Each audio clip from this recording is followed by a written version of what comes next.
비정상적이라면서 어떤 경우든 집값 문제에서 물러서지 않겠다고 밝혔습니다. 부동산 급등을 부른 건 박근혜 정부 정책이었다며 야당 책임론도 제기했습니다. 정부의 초강력 대책이 오늘부터 시행되면서 부동산 시장이 빠르게 얼어붙고 있습니다.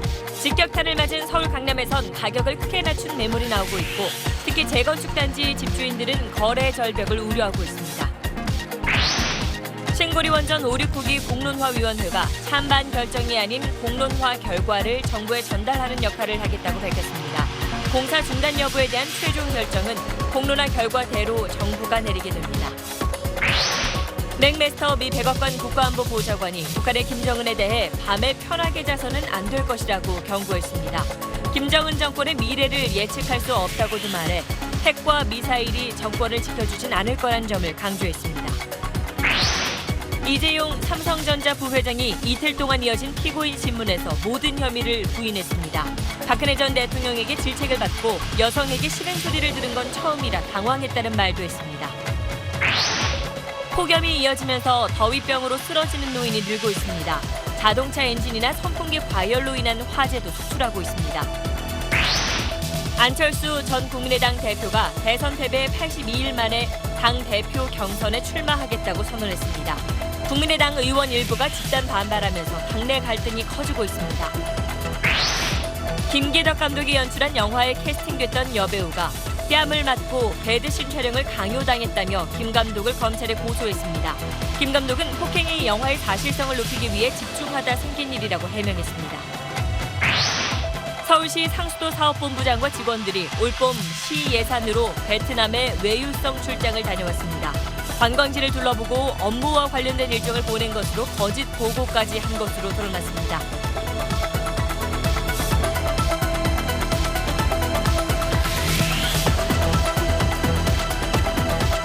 에너지를 쓰던 자동차가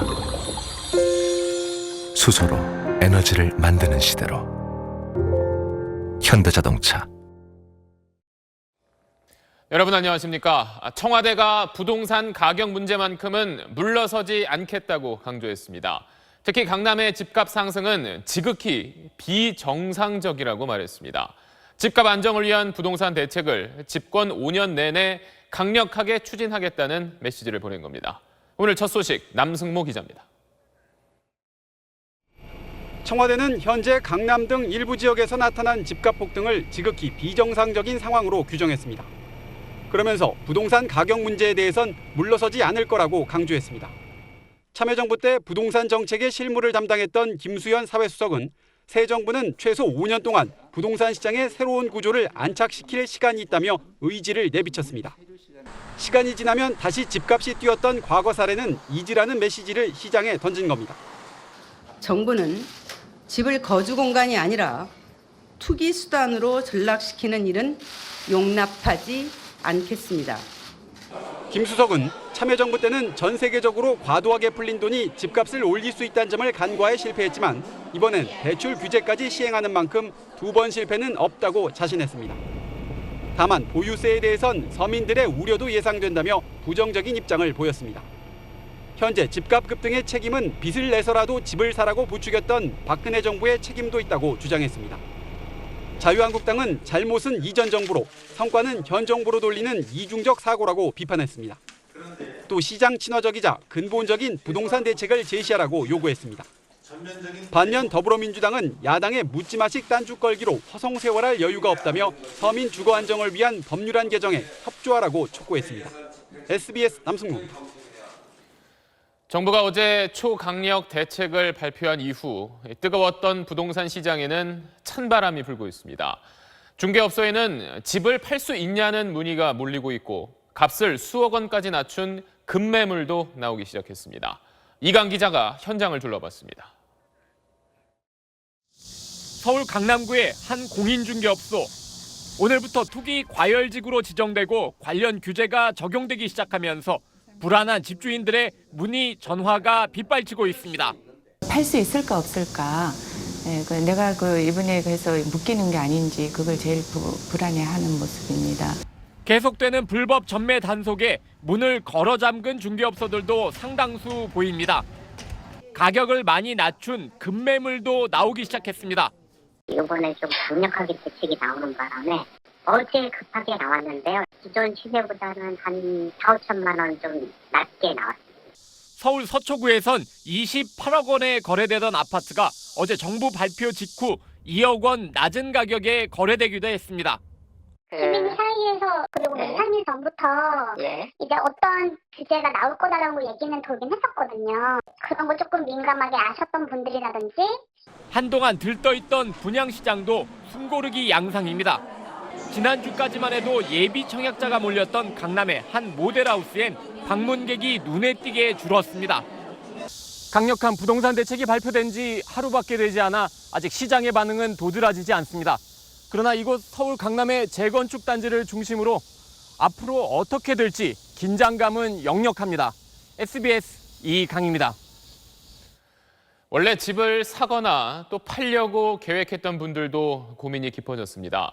이번 대책의 규제가 촘촘한 데다가 이 사안별로 적용 시기가 조금씩 다 달라서 미리 꼼꼼히 확인하셔야겠습니다. 손승욱 기자가 자세히 설명하겠습니다. 먼저 서울 재건축 추진단지의 조합원 양도는 언제부터 안 될까요? 조합 설립 인가를 받은 단지는 당장 오늘부터 안 됩니다. 투기 과열지구로 지정됐기 때문인데 약 5만 5천 가구가 여기에 해당합니다. 다만 조합 설립 인가를 받았어도 2년 이상 사업 추진이 안 된 곳 등은 예외적으로 매매가 가능하기도 합니다. 또 집을 팔 때 양도소득세를 면제받기 위해선 2년 이상 실제 거주해야 하는데요. 실거주 기간 계산은 오늘부터 시작하면 됩니다. 오늘 이후 구입한 주택부터 바뀐 규정이 적용되기 때문입니다. 8월 3일 이후 매입주택부터 적용이 되기 때문에 이전에 갖고 계시던 아니면 이전에 구입하셨던 주택에 대해서는 2년 보유 요건, 종전의 비과세 요건을 채우시면 양도세 비과세 혜택 받으실 수 있습니다. 다주택자에 대한 양도소득세 중과세는 내년 4월 1일 이후 집을 팔 때부터 적용됩니다. 소득세법과 시행령을 바꿔야 하기 때문입니다. 중과세를 피하기 위해선 3월 안에 집을 팔고 잔금까지 치러야 합니다. 다만 서울 11개구와 세종시 등 투기 지역에 3채 이상 주택을 보유한 다주택자들에게는 이미 있는 법을 적용해 양도세를 10%포인트 가산하는 규제가 당장 오늘부터 적용됩니다. 잘못 가지고 있으면 나중에 더 큰 세금에 대한 부담이 생길 수 있으니까 정리하는 쪽으로 가는 게 옳지 않나 그런 생각을. DTI와 LTV 등 엄격해진 주택대출 규제는 감독 규정을 바꿔야 해 하반기 적용이 예상됐지만 대부분 은행들이 오늘부터 적용하기 시작했기 때문에 이 점 염두에 두고 자금 계획을 짜야 합니다. SBS 손승욱입니다. 안철수 전 대표가 국민의당 대표 경선에 출마하겠다고 선언했습니다. 대선 패배 이후 82일 만입니다. 당이 사라질 수 있다는 절박함 때문에 출마를 결심했다고 말했습니다. 먼저 이한석 기자입니다. 국민의당을 상징하는 녹색 넥타이를 메고 당사에 들어선 안철수 전 대표는 당 존립에 대한 절박함에 출마를 결심했다고 말했습니다. 결코 제가 살고자 함이 아닙니다. 우선 당을 살려야 한다는 절박감 때문입니다. 대선 패배 이후 82일 만입니다. 안 전 대표는 국민의당이 살아야 다당제 축이 유지될 수 있다고 강조했습니다. 제2 창당의 마음으로 당을 혁신하겠다며 젊은 인재 영입과 전국 정당을 목표로 내세웠습니다. 제 정치적 그릇을 크게 하고 함께하는 정치 세력을 두텁게 하겠습니다. 특히 민생뿐만 아니라 안보가 중도 정당의 또 다른 축이라고 강조했습니다. 바른정당과의 정책연대, 나아가 그 이상의 가능성을 열어둔 말로 해석됩니다. 안보 위기와 탈원전에 대해선 야당 역할을 분명히 하겠다며 민주당에 각을 세웠습니다. 당내 적지 않은 반대에도 안 전 대표가 출마를 결심한 건 제보 조작 파문이 결정적이었다고 측근들은 전했습니다. 지지율 추락으로 당 해체는 물론 민주당 흡수 가능성까지 거론되면서 복귀 시기를 앞당겼다는 분석입니다. SBS 이한석입니다. 제보 조작 파문 이후 자숙하겠다던 안철수 전 대표가 전격적으로 출마를 선언하자 당 안에서도 반발의 목소리가 거셉니다. 호남 의원 12명은 집단으로 반대 성명을 냈고 당 원로들이 탈당까지 시사했습니다. 전당대회 결과에 따라서 당이 쪼개질 수도 있다는 말까지 나오고 있습니다. 국민의당 분위기는 김정윤 기자가 취재했습니다. 안철수 전 대표 출마 선언을 현장에서 함께한 국민의당 의원은 이현주, 송기석, 최입의 3명에 불과했습니다. 출마 선언 직전 호남 출신 의원 등 12명은 집단으로 반대 성명을 냈고 개인 성명도 이어졌습니다. 정치에서 상당 기간 떨어져 있겠다고 본인이 국민들하고 약속한 것입니다. 근데 그 약속을 안 지키고 당권 도전에 나선 호남 중진들도 가세했습니다. 천정배 의원은 최악의 결정이라고 했고 정동영 의원은 견마지로를 해야 할 때 장군처럼 말을 탔다고 비판했습니다. 사당이냐 공당이냐의 중대 실험대 섰습니다. 어느 쪽으로 가는 것이 정도로 가는 것인지. 박지원 전 대표는 안 전 대표에게 출마 재고를 요청했고 권노각 고문 등 동교동계 원로들은 탈당까지 시사했습니다. 명분은 지금은 더 반성하고 자숙할 때란 겁니다. 하지만 안 전 대표가 시사한 바른정당과의 연대 문제 때문이란 분석도 나옵니다. 호남 중심을 벗어나 새롭게 정치적 중도 영역을 구축하려는 구상에 대한 호남의 반발이란 겁니다. 국민의당은 오는 27일 전당대회를 치릅니다. 대표 선출 결과에 따라서 당이 친안철수와 호남 세력으로 쪼개질 가능성도 제기됩니다. SBS 김정윤입니다.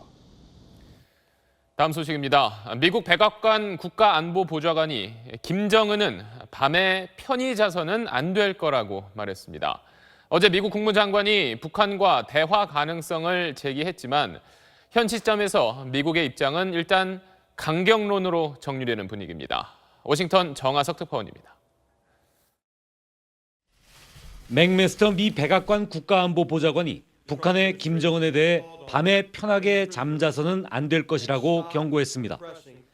김정은 정권의 미래에 대해선 거의 예측이 불가능하다고 말해 핵과 미사일이 북한의 희망대로 정권을 지켜주진 않을 것임을 강조했습니다. 트럼프 대통령은 북한과 이란, 러시아를 제재하는 법안에 서명했습니다. 북한의 원유나 석유 제품을 파는 제3국 기업이나 개인을 제재할 수 있도록 법적 통로를 터놓았습니다. 또 북한 노동자의 고용을 금지하고 북한 온라인 상품 거래를 차단하는 내용도 담았습니다. 북한 경제의 숨통을 바짝 쥐겠다는 의도입니다. The president favors tough measures to punish and deter the bad behavior of the rogue regimes in Iran and North Korea. 미 국무부는 틸러슨 국무장관이 오는 6일 열리는 아세안 회의에서 북한의 리용호 외무상을 만날 계획이 없다고 밝혔습니다. 대신 왕이 중국 외교부장을 만나 강도 높은 북한 압박을 촉구할 것이라고 말했습니다. 북한과 대화할 때 대화하더라도 일단은 압박으로 한풀 꺾어놓고 시작한다는 게 트럼프 정부의 일관된 대북 정책입니다. 문제는 압박 수단의 상당 부분을 중국이 갖고 있다는 점입니다. 워싱턴에서 SBS 정하석입니다. 이런 가운데 한반도 문제에서 정작 우리나라만 제외된다는 이른바 코리아 패싱 논란이 뜨겁습니다. 미국 본토를 향한 북한의 미사일 위협이 점점 커지면서 북한과 미국의 직접 담판 가능성까지 나오고 있습니다.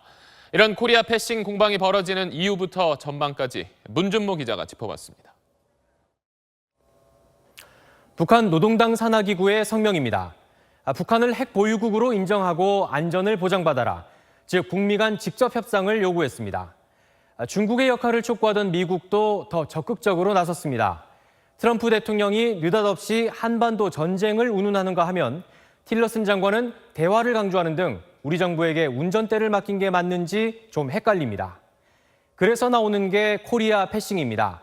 당사자인 한국을 건너뛴다는 뜻인데 야당은 연일 정부를 비판하고 있습니다. 미국 대통령과 통화도 못하고 제외되는 것을 코리아 패싱이라고 표현하던데 이것은 코리아 나싱이라고 표현하는 것이 올바르다고 합니다. 북한 핵동결과 주한미군 철수를 매개로 한 미중 직접 협상을 거론한 키신저 전 국무장관의 구상. 또 미일과 달리 한미 정상의 통화가 늦춰진 것도 코리아 패싱이란 주장입니다. 논란이 계속되자 오늘 미국과 청와대가 동시에 진화에 나섰습니다. I think hopefully dispel the notion that there is Korea passing taking place. Right now, on the contrary, I don't think there is an issue. 정의용 국가안보실장도 여당 지도부를 만나 미국 정부도 당장 전쟁이 일어날 거라고 보지 않는다며 미국과 상시 협의 중임을 강조했습니다. 오는 6일부터 필리핀에서 열리는 ARF 외교장관 회의가 코리아 패싱 논란의 갈림길입니다. 남북한과 미중일, 관련국이 모두 참석하는 만큼 누가 한반도 문제에 운전석에 앉아 있는지 가늠할 수 있을 걸로 보입니다. SBS 문주모입니다. 이재용 삼성전자 부회장이 이틀째 신문에서 정유라 씨 지원에 대해 실무자가 한 일이며 당시 정 씨를 몰랐다고 혐의를 부인했습니다. 박 전 대통령과의 독대에서 질책을 받았을 땐 여성에게 싫은 소리를 들은 게 처음이라 당황했다고도 말했습니다. 윤나라 기자입니다. 이틀째 이어진 신문에서 이재용 부회장은 핵심 혐의인 정유라 씨에 대한 뇌물성 지원을 전면 부인했습니다. 박근혜 전 대통령과의 독대 자리에서 자신의 경영권 승계에 대해 말한 바 없고 당시 정유라 씨의 존재 자체를 몰랐다고 반박했습니다. 다만 2차 독대에서 승마 지원이 미비하니 담당자를 교체하라는 박 전 대통령의 질책을 받고 여성에게 싫은 소리를 들은 것은 처음이라 당황해 담당자의 이름까지 적었다고 진술했습니다. 박 전 대통령은 검찰 조사에서 이 부회장을 질책한 적도 담당자 교체를 요구한 적도 없다고 말한 바 있어 향후 양측의 진실 공방을 예고하기도 했습니다. 이 부회장은 박 전 대통령이 승마협회 지원을 요청했지만 실무자들이 할 일이라고 생각해 자신은 관여하지 않았고 보고받지도 않았다고 말했습니다. 대통령의 승마 지원 요청에 신경을 안 쓸 수 없는 상황으로 보인다는 재판부 질문에 최재성 실장이 알아서 챙기리라 생각했다고 답했습니다. 정 씨에 대한 지원은 뇌물이 아니고 설령 뇌물이 되더라도 자신은 무관하다는 주장을 되풀이한 겁니다. 법원은 이번 주 특검과 이 부회장 측의 의견을 들은 뒤 오는 7일 결심 공판을 열어 특검 구형 절차 등을 밟습니다. SBS 윤나라입니다. 이재용 부회장이 모르쇠와 부인으로 일관한 건 다른 전직 삼성 의원들의 진술과 같은 맥락입니다. 실무진 보고가 없었다는 이유로 조윤선 전 장관이 무죄 판결을 받은 블랙리스트 재판을 참고한 게 아니냐는 분석입니다. 민경호 기자가 따져봤습니다. 장충기 전 미래전략실차장은 피고인 신문에서 한국동계스포츠영재센터에 대한 2차 후원 계획안이 된 봉투를 전달한 인물로 안종범 당시 경제수석을 지목했습니다. 특검 조사 당시 이재용 부회장이 청와대로부터 받았다며 건네줬다는 답변과는 전혀 다릅니다. 또 대통령 지시여서 최순실 씨 요구대로 정유라 씨만 지원했다거나 정 씨를 제대로 지원하지 않아 2차 독대 때 박 전 대통령이 야단친 것 같다던 특검 조사 때 진술을 법정에선 추측성 진술이었다며 번복했습니다. 법조계 안팎에선 실무진의 보고가 없었다는 이유로 조윤선 전 수석이 무죄 판결을 받은 블랙리스트 재판과 비슷한 구도란 해석이 나옵니다. 검찰 조서보다는 법정 증언의 신빙성을 높게 보는 것이 일반적입니다. 다만 지난 2015년 한명숙 전 총리의 정치자금법 위반 사건에서 대법원은 형사소송의 기본 원칙상 검찰 진술보다 법정 진술에 더 무게를 두어야 한다면서도 다른 증거들에 비춰봤을 때 검찰 진술의 신빙성이 인정된다며 유죄 증거로 삼은 바 있습니다. 특검은 피고인들이 혐의를 부인했던 만큼 진술 번복과 관계없이 애초부터 증거로 입증해야 했다며 상관없다는 반응입니다. 결국 특검이 법정에서의 진술 번복을 깰 증거를 제시할 수 있을지가 관건이란 분석입니다. SBS 민경호입니다. 신고리 원전 5, 6호기 공론화위원회가 건설 중단 여부를 결정하지 않고 공론화 결과를 정부에 전달하는 역할을 하겠다고 밝혔습니다. 원전 공사를 계속할지에 대한 찬반 비율을 권고안에 담기로 했습니다. 김수영 기자가 보도합니다. 3차 회의를 마친 공론화위원회는 자신들은 원전 건설 중단 여부를 결정하는 기구가 아니라고 강조했습니다. 공론화 결과를 권고안 형태로 정부에 전달하는 자문기구 역할을 하겠다는 겁니다. 조사, 연구하고 공론화 과정에 참여한 시민들의 수기 결과를 정부에게 전달하는 데 그 목적을 두고 있습니다.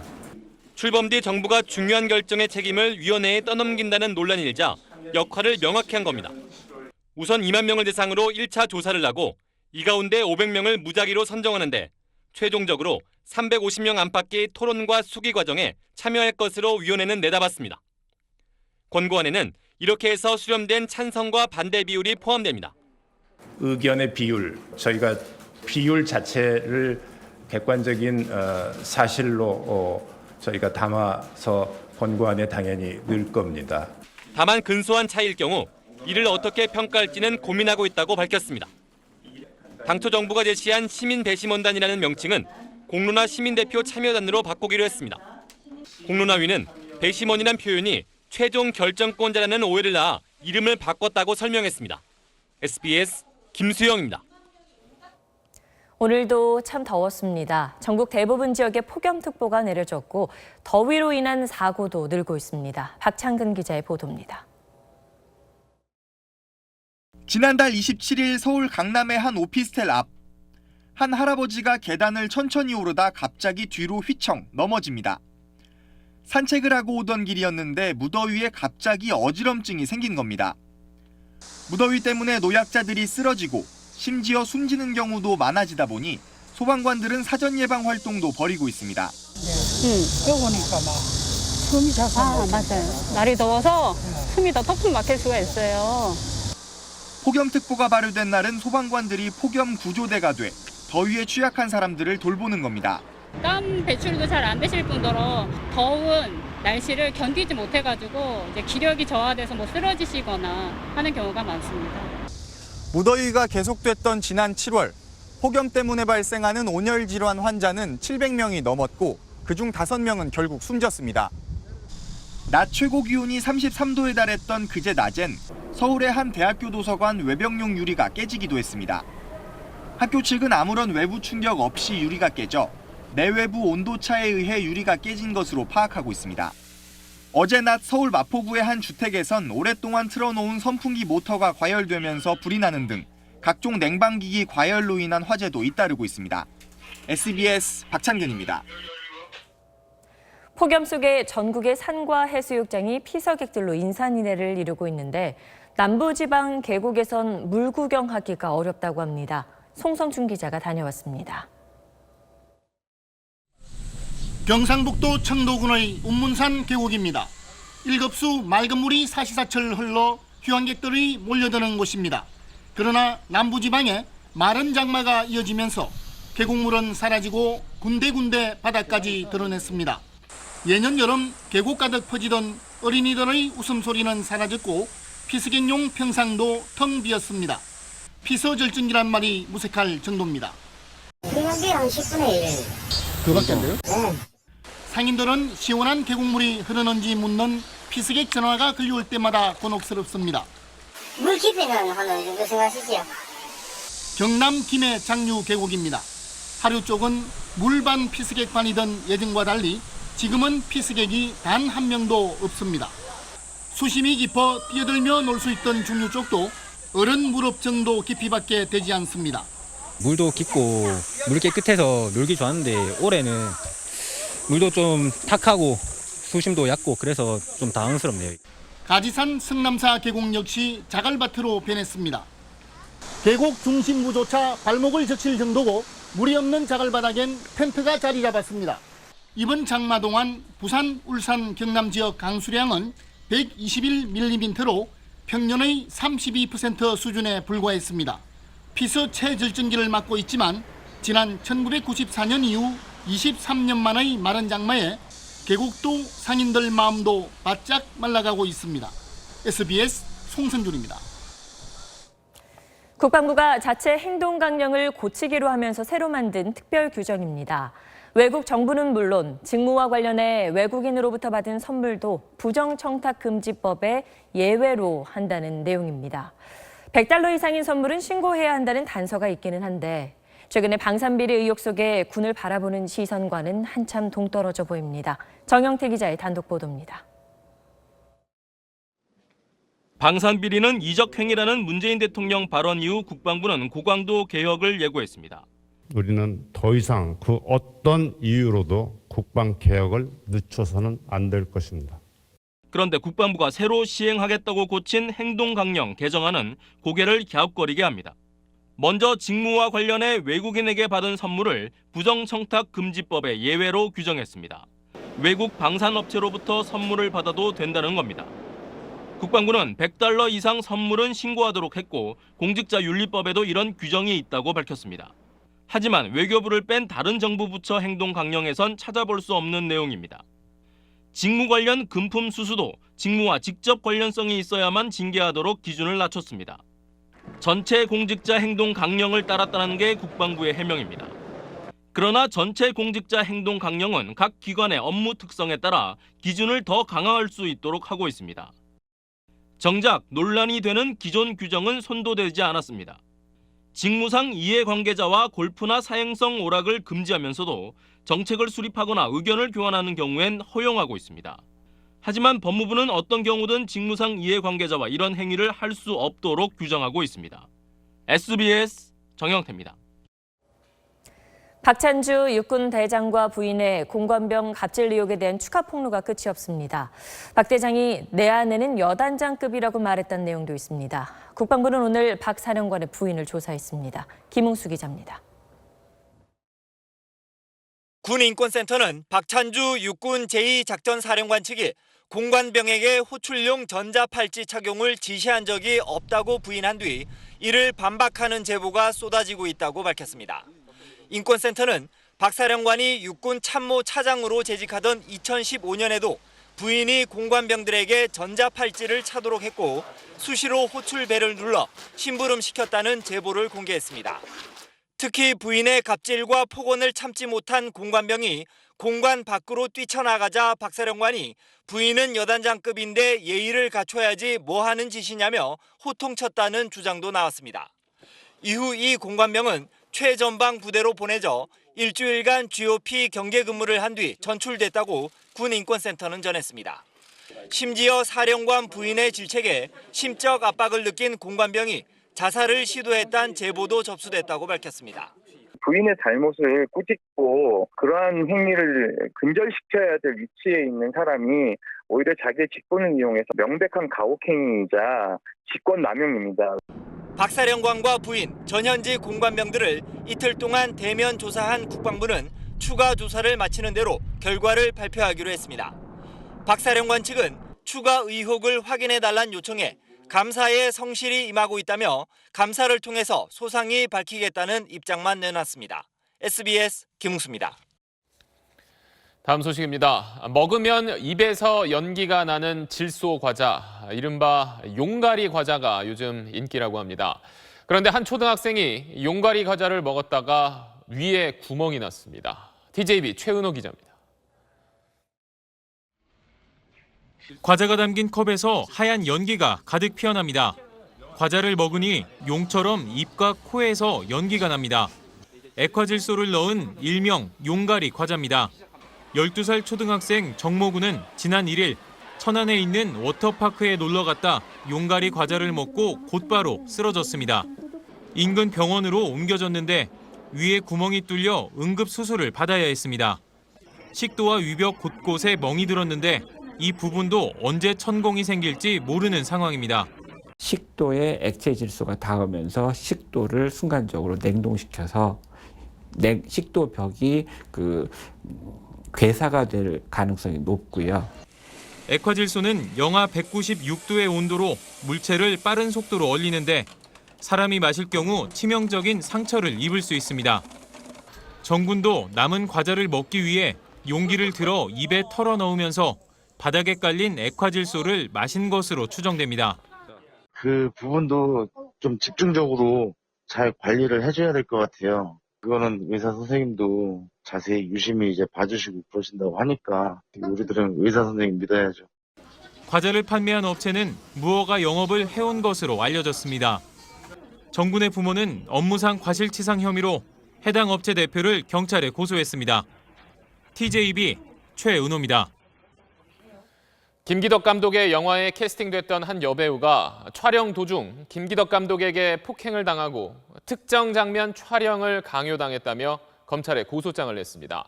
이에 김기덕 감독은 개인적 감정은 없었다며 잘못에 책임을 지겠다고 말했습니다. 남상석 기자입니다.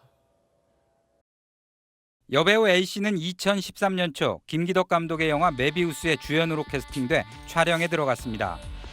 A씨는 촬영장에서 김 감독에게 감정이입에 필요하다는 이유로 뺨을 맞고 폭언을 듣고 애초 대본에 없던 배드신 촬영을 강요당했다며 검찰에 고소했습니다. A씨는 당시 촬영 이틀 만에 출연을 포기했고 해당 배역은 다른 배우가 맡았습니다. A씨는 그때도 법적 대응을 검토했지만 여의치 않다고 판단했고 최근 영화계 갑질 문제가 공론화되자 법적 대응을 결심한 것으로 알려졌습니다. 사건의 물증을 갖고 하는 게 아니라 증언이나 이런 내용들이 주로 많다 보니까 그런 것 때문에 이제 좀 사건이 안 됐고 이제 작년 말에 영원인의 성령 이런 해시태그 운동 벌어지면서 시인사께서 좀 용기를 내신 것으로 알고 있습니다.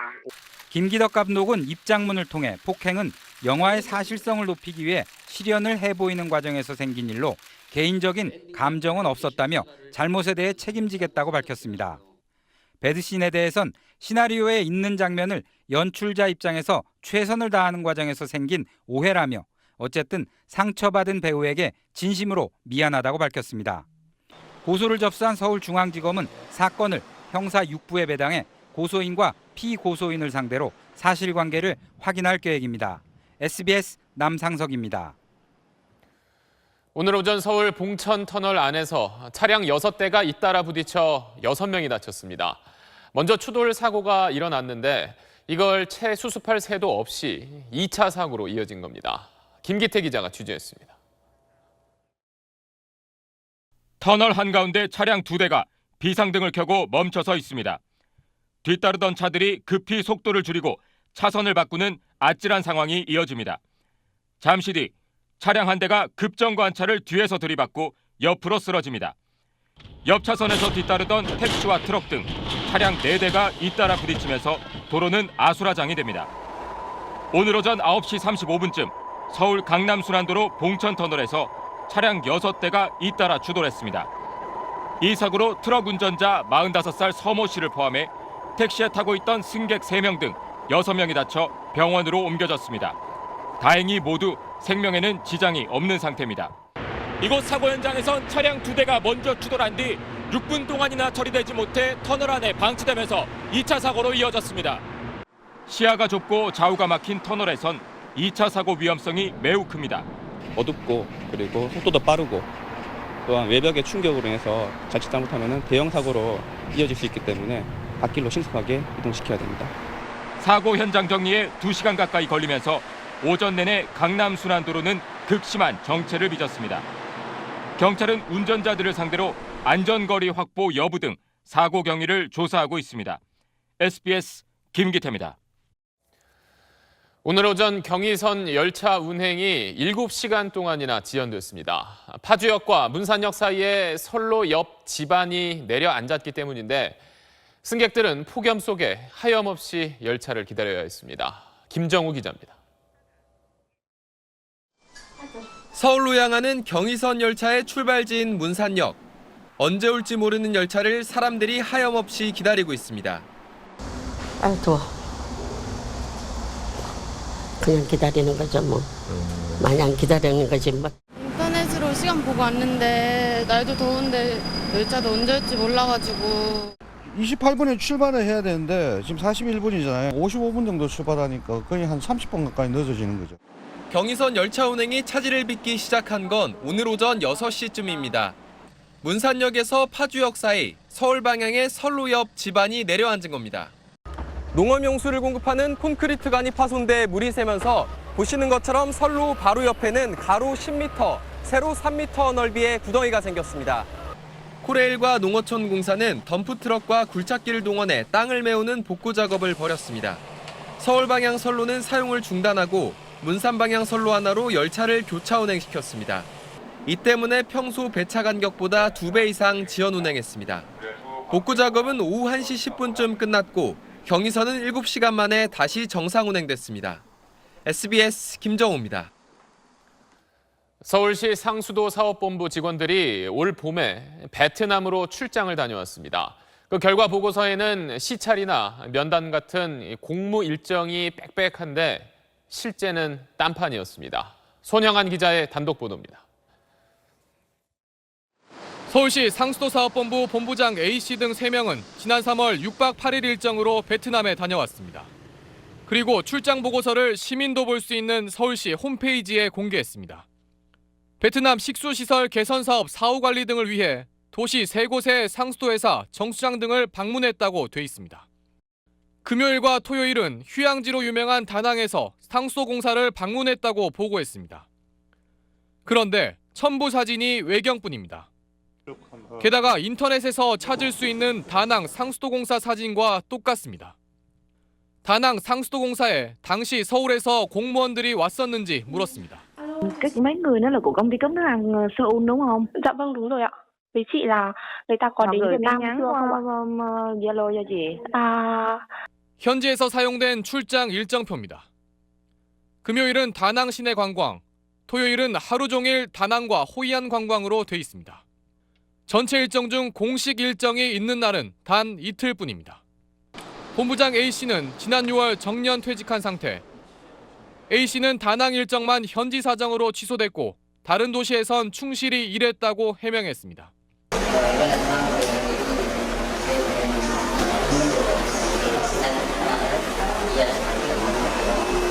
그러나 한 관계자는 애초에 여행 목적이 더 컸다고 털어놓습니다.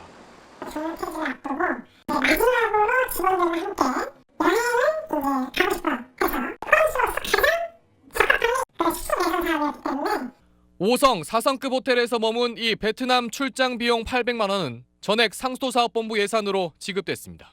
SBS 손형환입니다. 길에서 잠든 취객을 부축하는 척하면서 금품을 훔쳐가는 걸 이른바 부축배기라고 합니다.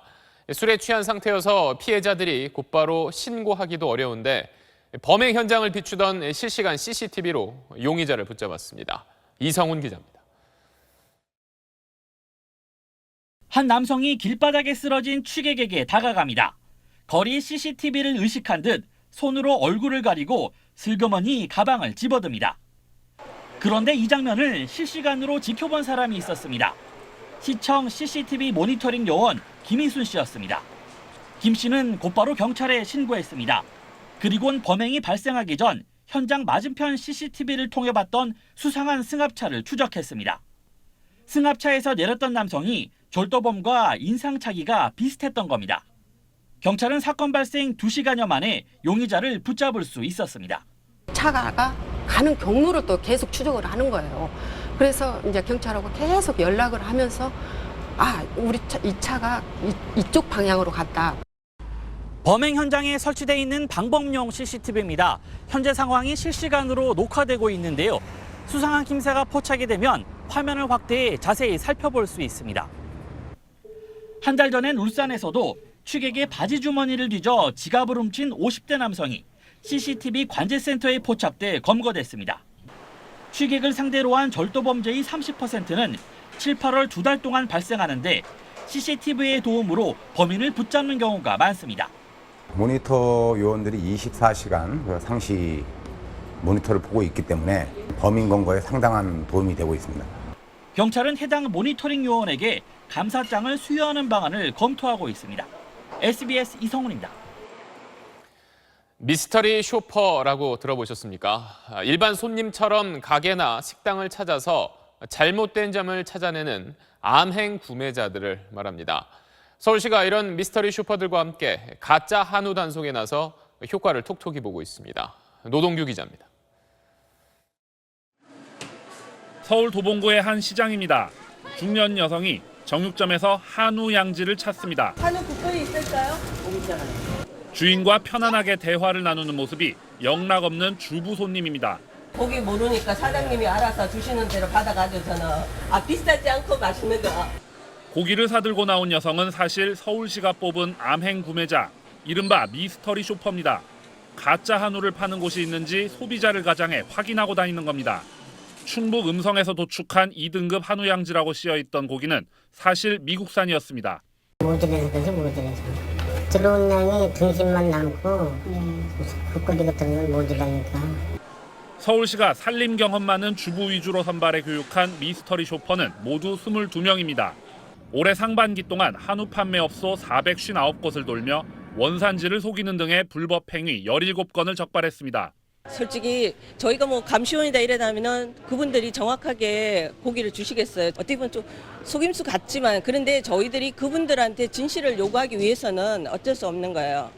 서울시는 이들의 활약 덕분에 올해 가짜 한우 적발률이 지난해 같은 기간에 비해 낮아졌다며 가짜 한우 판매를 뿌리 뽑기 위해 암행 구매자들의 활동을 늘려가겠다고 밝혔습니다.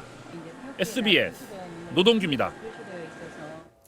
어제 한 지하철 승강장에서 40대 남성이 열차에 뛰어들어 숨졌습니다. 이런 사고를 조금이라도 줄이기 위해 설치한 게 스크린도어인데 사고 현장에는 없었습니다. 노선별로 스크린도어의 설치 여부가 크게 다릅니다. 김관진 기자가 취재했습니다. 지하철 6호선과 경의선이 함께 지나는 디지털 미디어 시티역입니다. 6호선 승강장에는 스크린도어가 있는데 경의선 쪽에는 없습니다. 1호선과 5호선이 교차하는 신길역도 마찬가지입니다. 신길역 1호선 승강장입니다. 보시는 것처럼 승강장 한쪽은 이렇게 스크린도어가 설치되어 있는데요. 나머지 한쪽은 스크린도어 없이 철제 울타리만 설치되어 있는 상태입니다. 열차 노선마다 스크린도어 설치 담당 기관이 다르기 때문입니다. 1호선에서 8호선은 서울교통공사가, 경인선, 중앙선 등 9개 노선은 한국철도 시설공단이 맡고 있습니다. 서울 경기 지역 역사 총 357곳 가운데 스크린도어가 없는 역사는 총 114곳. 모두 한국철도 시설공단이 설치 업무를 맡고 있습니다. 공사가 늦어진 건 승강장 한 곳당 평균 16억 원 정도 드는 설치 비용 때문입니다. 원활하게 되고 있는 데도 있고 아직 작업이 안 들어간 곳도 있습니다. 올 11월까지 다 완료하는 걸로 해서 좀 진행 중에 있습니다. 이용객이 많은 환승역과 주요역부터 예산을 우선 투입하는 등 적극적인 대책이 필요합니다. SBS 김관진입니다. 호스피스는 죽음을 앞둔 환자가 편안하게 임종을 맞을 수 있도록 돕는 거죠. 미국은 전체 주요 질환 사망자의 52%, 그리고 영국과 캐나다는 40% 정도가 도움을 받고 있는데 우리나라는 암 환자의 15% 정도만 호스피스를 이용하고 있습니다. 말기 암 환자들에게만 보험이 적용됐기 때문인데 내일부터는 다른 질환도 보험 적용 대상에 포함됩니다. 유덕기 기자가 보도합니다. 13년 동안 방광암과 싸워온 김모 할머니. 최근 암세포가 전이돼 완치가 어렵다는 진단을 받게 되자 고심 끝에 항암 치료를 끊고 호스피스 병동으로 옮겼습니다. 호스피스 저희가 결정을 했어요. 아픈 거를 좀 안 아프게 해주는 거, 그거 제일 우선시했고요. 이렇게 지금까지는 호스피스를 선택하는 환자가 극히 제한적이었습니다. 말기 암 환자만 호스피스 이용 시 건강보험 혜택을 받을 수 있기 때문입니다. 하지만 내일부터는 말기암 환자뿐 아니라 만성 간경화, 만성 폐쇄성 호흡기 질환, 후천성 면역 결핍증까지 적용 대상이 확대됩니다. 말기 대장암 환자인 이 할머니는 집에서 호스피스 서비스를 받습니다. 일주일에 한두 번씩 의료진이 찾아와 편안한 임종을 맞을 수 있도록 도와주는 가정형 호스피스입니다. 집에 있는 게 훨씬 더 좋아요. 내 가족들하고 있으니 엄청 좋아요. 또 일반 병원에서 호스피스 의료진이 찾아가 진료하는 자문형 호스피스가 앞으로 새로 도입됩니다. 다만 암으로 호스피스를 이용할 경우엔 진료비의 5% 정도만 내면 되지만 다른 질병으로 호스피스를 이용하게 되면 진료비의 10에서 20%까지 부담해야 합니다. SBS 유덕기입니다. 생명체의 DNA 속에서 특정 유전자를 찾아내 마치 가위처럼 잘라내는 기술을 유전자 가위 기술이라고 합니다. 한미 공동연구팀이 이 기술로 인간 배아에서 유전병을 일으키는 유전자를 바로잡는 데 성공했습니다. 세계 첫 쾌거로 유전병의 대물림을 막을 수 있는 길이 열린 겁니다. 정구희 기자입니다. 이 쥐들은 원래 털이 검은 종이었는데 유전자 가위 기술로 털 색깔을 하얗게 바꾼 겁니다. 근육 유전자를 교정한 이 돼지는 일반 돼지보다 근육이 20%나 많습니다. 한국과 미국 공동연구팀이 심장 유전병인 비후성 심근증을 이런 유전자 가위 기술로 막을 수 있는지 실험했습니다. 난자에 유전병이 있는 정자와 유전자 가위 용액을 함께 넣은 뒤 배아의 유전자를 확인했더니 유전병 관련 유전자가 정상으로 바뀌었습니다. 특정 단백질과 효소로 이루어진 유전자 가위가 유전자를 교정한 겁니다. 유전자 가위 오작동이 없었다는 것을 확인할 수가 있었습니다. 착상 전 배아 단계까지는 기술적으로는 문제가 없는 걸로. 유전자 가위를 이용하면 심장 유전병뿐만 아니라 다른 유전 질환도 예방할 수 있습니다. 하지만 지금 국내에선 특정 유전자를 가진 맞춤형 아기 형성 등을 둘러싼 법적, 윤리적 논란 때문에 배아 유전자 교정 연구는 금지돼 있습니다. 때문에 우리 연구진이 이번 유전자 가위 기술을 개발했음에도 배아 실험은 미국에서 진행해야 했습니다. 질병 치료 목적으로 연구하는 것은 허용하고 강화 목적으로 하는 것은 좀 더 엄격하게 규제할 필요가 있지 않나 생각합니다. 중국은 인간 배아 유전자 교정 연구에 대한 규제가 없고 미국과 일본은 기초 연구에 한해 허용하고 있습니다. SBS 정구희입니다. 미국에서 요즘 핵전쟁에 대비한 지하 벙커 사업이 호황을 누리고 있다고 합니다. 수영장에 영화관이 딸린 호화 벙커까지 등장했는데 최근 북한의 위협이 빈발하며 주문이 늘고 있습니다. 로스앤젤레스에서 정준형 특파원입니다. 미국 서부의 한 주택가 근처 들판입니다. 땅 밑으로 뚫린 입구를 통해 계단을 따라 내려가 봤습니다.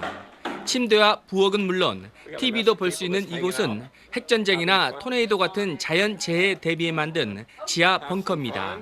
Feel like you're in a bomb shelter? No. 수영장과 극장 같은 편의 시설들을 갖춘 최고급 콘도형 지하 벙커도 등장했습니다. 모두 자체 발전 시설과 공기 정화 시설을 갖추고 길게는 4, 5년 동안 사람들이 살 수 있도록 만들어졌습니다. 지하 벙커를 만드는 회사를 직접 찾아가 봤습니다. 이 회사의 경우 매출액이 지난해 500만 달러, 우리 돈 56억 원에서 올해는 3배 가까이 늘 것으로 예상하고 있습니다. 북한의 미사일 위협이 커지면서 주문량도 덩달아 늘었습니다. Since North Korea keeps conducting missile tests, everyone is concerned primarily on the west coast of the U.S., maybe in Alaska and in Hawaii. 지하 벙커의 가격은 크기에 따라 다양합니다. 가장 작은 소형 벙커가 우리 돈 2천만 원 정도입니다. 지금 제가 있는 이 벙커는 폭 2.5m, 길이 10m가량인데 가격은 1억 2천만 원 정도입니다. 호화 벙커의 경우 수십억 원에 달하기도 합니다. 수요가 늘면서 아예 주택을 지을 때 지하 벙커를 함께 만들어 분양하는 건설업체들도 늘고 있습니다. 로스앤젤레스에서 SBS 정준영입니다.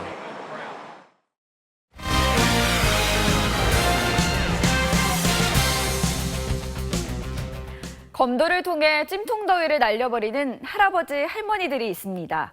100세 인생을 꿈꾸는 어르신 검객들을 최희진 기자가 만났습니다.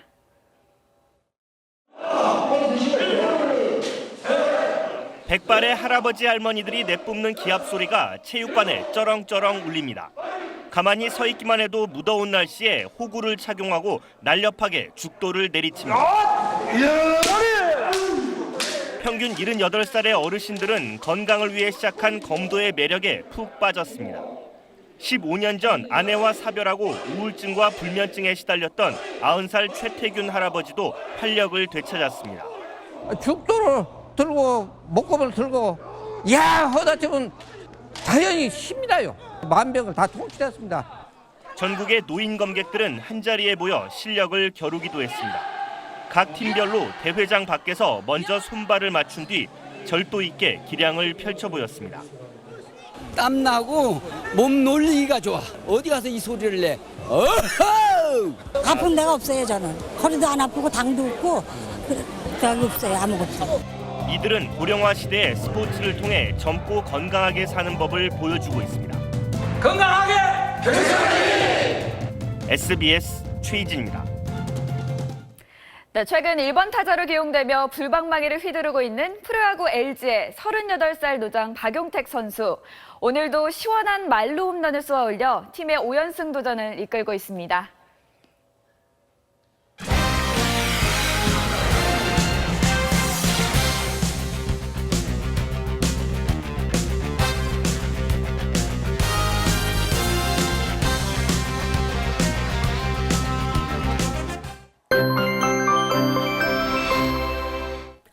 한낮의 뜨거운 열기가 밤이 된 지금도 식을 줄을 모르고 있습니다. 오늘 밤에도 열대야가 그리고 내일은 폭염의 기세가 더 강해지겠습니다. 서울의 낮 기온 35도로 오늘보다 더 덥겠습니다.